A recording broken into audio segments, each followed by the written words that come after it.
Welcome back to another episode of Lost in the Farmer's Market, where today we're looking at this lovely specimen here. Not so much the hosta behind it, but this guy. Now, what is this, you ask? This is scientifically known as Mentha spicata, which kind of sounds like a racial slur, but is not. I'll explain in a moment. Its common name is spearmint. Spearmint is that basically in America we've got like two primary mints, peppermint and spearmint. And we all know the flavors from gums and candies and whatever, and then there's a range of other flavors out there and crosses. But spearmint, again, is in the mint family. It is one of the primary two. It comes in a bunch of varieties, but this is just straight spearmint. This is not a cultivated variety. This isn't Kentucky Kernel, which I have behind me, and I will put in frame in a moment. Anyway, it's not that. It's the straight dope. Now, the word spicata means bearing a spike, which refers to the flower spikes. Okay, now it's native to Europe and South Temperate Asia. It's hardy in USDA zones 4 through 9 and is considered a perennial. However, in extremely hot summers and in winter, it may die back and then come back when conditions are right. So just keep that in mind if you're out here in 8B with me, which is what my mints do. The only one that doesn't is the pineapple mint, but that's a whole nother bag of cats. Anyway, its soil pH preference is 6 to 8.0, which is your basic pH range for a herb. It prefers soil that is high in organic matter and is regularly irrigated. Fertilizer helps, but slow release fertilizer is best, granular. It is full sun to partial sun, but because of our laser sun, it does better when it has some afternoon shade, which this one does. Now, its height can be 1 to 2 feet, and its width can be 1 to 2 feet. However, since it's a mint, it's going to spread by underground runners, and it'll do what it's going to do.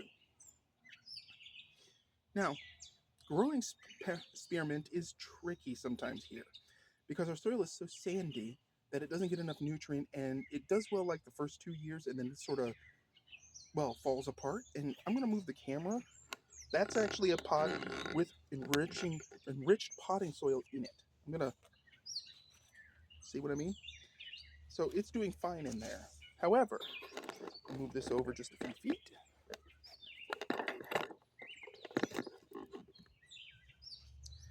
This over here, I don't really have a good angle on that.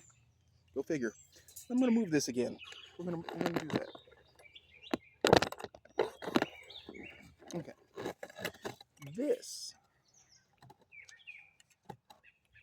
This right here is Kentucky Kernel.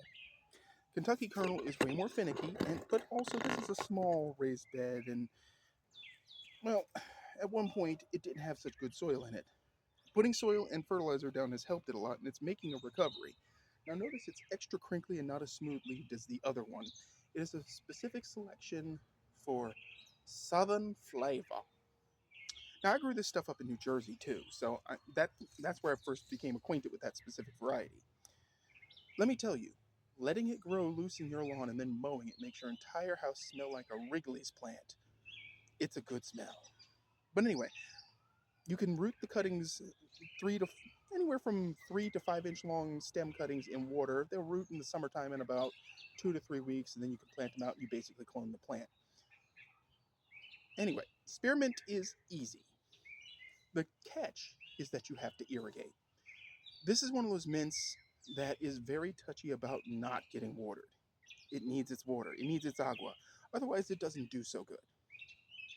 Now, of course, you can use spearmint in a whole lot of things. You can make, mint juleps. You can use it for tea. You can also use it you can extract its essential oils by harvesting the leaves and chopping them up a bit and soaking them in alcohol, like vodka or something, which is probably how they made Dr. McGillicuddy's. And no, I'm not paid by them, but that's beside the point. So this is spearmint in a nutshell. If you have any questions about growing spearmint or any thoughts about special varieties that you happen to like, please put them in the comments section. I'm always game to hear back from the folks who watch these videos. Additionally, the blog is up and running, and if you could, I'd appreciate it if you'd hit like and or subscribe. It helps the channel. We just hit 500 not that long ago, and I'd like to hit 1,000 if possible. But as always, folks, keep them growing, and thanks for watching.